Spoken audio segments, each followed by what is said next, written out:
Let's go, John. Down the road where the blacktop ends, you can find Cold Ford with all his friends. We used to gravel roads and fishing with cane poles. Wasn't no swimming pools, just swimming holes. We was dirt road poor and cane switch raised. I done came a long way since back in the day. A few minutes later. What's going on, guys? Tyson Anderson, Mr. Hammer Down, out here in South Central Ohio. In my right hand, we have field champion Aman's Riverland Samson. And to my left, we have Foster's Daisy. Probably one of the tightest or purest paycheck, Townline Johnny paycheck influenced females in the country right now. Lion bred blue sly. Hey, Foster's Beagles, let's go, buddy. So guys, there's not enough that I can say about this dog. Foster's Daisy is a female that my good buddy Kevin Foster accumulated by or acquired by really just showing himself faithful. I mean, he stayed persistent. He stayed true to the spirit of patience. I'm telling you, that's really key. I'm not going to get on here and preach, but that's really key on everything that any of us do, especially when it comes to these dogs. Kevin, we had been talking, and he'd been already playing with the paycheck and the Taylor Socket to me line with some of the old Cliff Warren's Northwood dogs, Spotty Sam, so forth and so forth. And he had that coming through a female named Foster's Turn It Up Tibby. Tibby was just an exceptional dog and really set the standard for everything that he, I believe, was trying to do and trying to want to be. And she was really a standard of, I would say, anyone's kennel. And when he came across Daisy, he said, I found a female that sort of looks like Tibby, a lot more white on her though, has a pretty strong conformation like Tibby.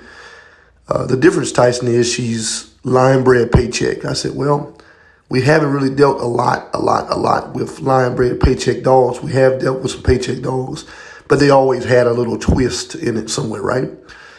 Daisy has no twist. It is pure paycheck. This Jip's probably got 15 or 16 crosses of Townline Johnny paycheck within 7 or 8 generations. Some people would say, oh, that's nothing. Well, it doesn't so much as matter how close a specified breeding or line of dog is within that dog. If you have this dog just so many times over and over and over and over and over and over and over, resolicited throughout this pedigree, and of course it doesn't need to be 20 generations back, right? But with this female, within that short time span of 6-7 generations, that's a lot of paycheck. And she's, just an extremely hard hunting dog. Since this photo is actually taken, this is actually taken last year. If some of you guys will follow up, and I'll put the link in the description where on here it says hunting with the one-man band. That was Foster's Beagles. Daisy is actually in that video. And like I said, I'll drop that in the description. Hard hunting female. She runs a strong track. She can absolutely do it by herself. A lot of guys say that. This female, no problem. Which it shouldn't be a shock to anyone, right? Because that's what all rabid dogs are supposed to do. They're supposed to be able to jump and run and be accountable for their own game.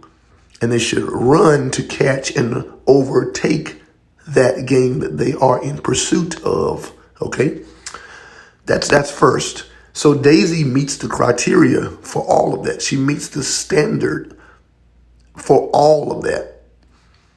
Where she reigns supreme and where she excels the standard, where she goes above and beyond the standard and normalcy, is She does everything that you would want a rabid dog to do from an exceptional place where she says, okay, this is all you're requiring of me through standard alone.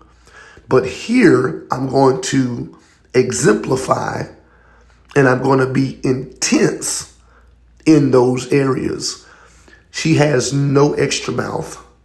When she opens it, I'm talking spot on. Again, these are standardized requirements, but I'm telling you, this female is really, really nice. She plays no games in the check area. She won't run a deer. She handles extremely well. I've hunted with this female several times. I've ran with her several times. I mean, there's not too much I couldn't tell you about this dog, even though she's not my own. And I'm not blowing her up because, trust me, none of these puppies will be available. It took us about 4 hours to finally get Samson, fairly knotted. He's an old dog. He's 12.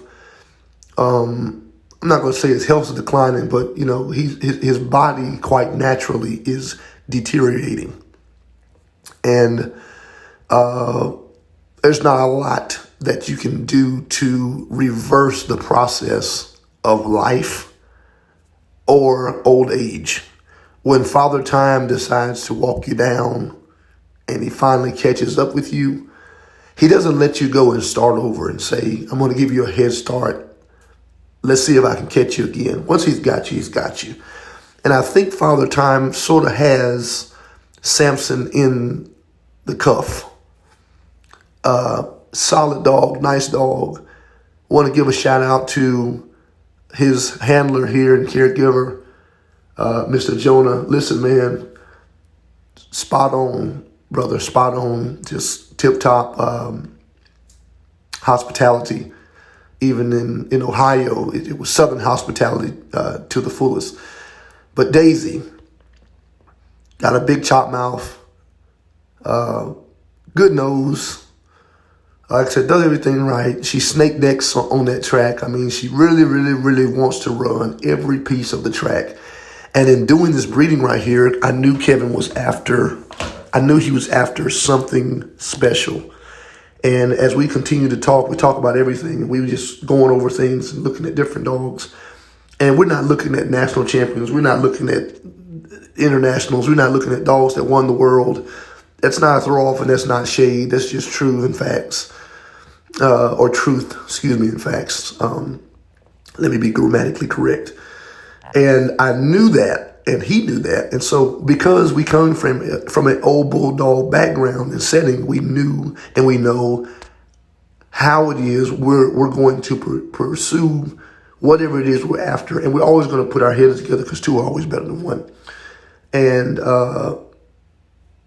so, we looked at different dogs, and there was probably like only 2 or 3 other candidates, right? But when we looked at Samson, we were like, there's a lot that he's offering. We've read to him before. Kevin I haven't. And got puppies out of him before, and we've seen those, and then we've seen several others out of him from different crosses. So in being able to do that, we were able to make a calculated evaluation on the different dogs and how he produced. And one thing I can say about Samson, he's consistent in throwing size. From what I've seen, he's been consistent. You all may know more about him than me, but he's been consistent in throwing good foot, throwing clean mouths, throwing a nice looking dog. All of that matters to me, because if you're going to have a rolling chassis before you place the engine inside, that car needs to be able to roll smoothly, roll freely, without any kind of hinge, without any kind of delay. It's almost like trying to hit the gas and hit the brake at the same time. You're really not going to go anywhere, right? You're going to spin tires. If you do that, sometimes you don't even have enough power to turn the tires over. We want to always place an engine or place the power over in a rolling chassis that has been, just everything you can think of, ladder bars, this, that, blah, blah, blah, blah, blah, blah, rear end work, this suspension, to the point where the only thing you have to do is drop the engine over in there and add the power last. Because if the frame of the car is not placed together to the best of its ability, to the point where it can take on all of that horsepower you're ready to put in there, it doesn't matter if you got 5 million horses running. There's not a stable to cut them loose in, right? You can't get down the track A to B.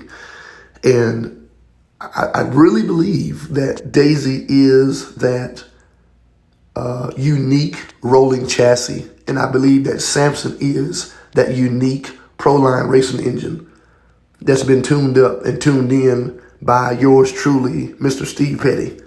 I'm telling you.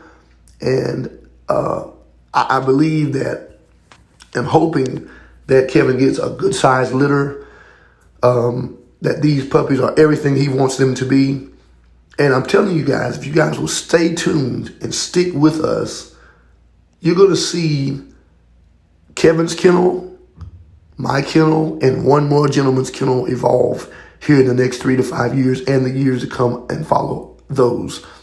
We haven't introduced a third yet, but there is another partner, and we're thanking God for his affordance, talking about God's affordance in bringing this gentleman on.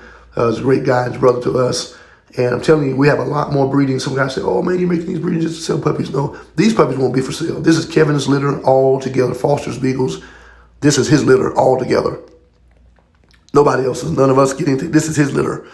So this is going to be his foundation. I mean, it's going to go right back into the program that he has. And though all three of us are partners, we're not kennel partners. Though we're brothers, we're not kennel. We're kennel brothers, not kennel partners. Let me say it like that. We all three have our own, flavor. We all have our own concepts, but we bounce ideas.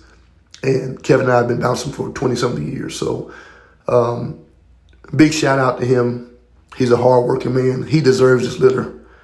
He deserves this litter, man, I'm telling you. And I couldn't think of a more apt and appropriate person to try to do all I could do while he's back home working. I'm here in Ohio right now. I'm actually doing this voiceover here in the room to ensure that this gets out and we can let the public know what's to come, because people say, oh, these dogs are dying off and this. And no, they're not. Some of them are. Yes, they are. But the bloodlines can live on even after death. There is life after death. And if we plan, if we strategize, and we structure with wisdom and calculate every execution, I'm telling you, some of these breedings that we're soliciting, and I'm not saying we as in us, I'm talking about we as in us in general, the general Beagle world, we can really put our hands on Father Time and seemingly slow down the walk down and really expand the outreach and the longevity of life expectancy. Hey guys, hit that like and subscribe button. Be sure to watch it and look at the description. The link I'm going to put in the description. Until next time, Tyson Anderson, Mr. Hammerdown. I'll see you. Around the world twice, seen all 50 states, ate them $1,000 China, but love some paper plates. There ain't nothing wrong with them big city lights, but me, I prefer them slow country nights, where I can see the darkness come and then go. Most folks is honest and they all speak slow. You can leave your door open.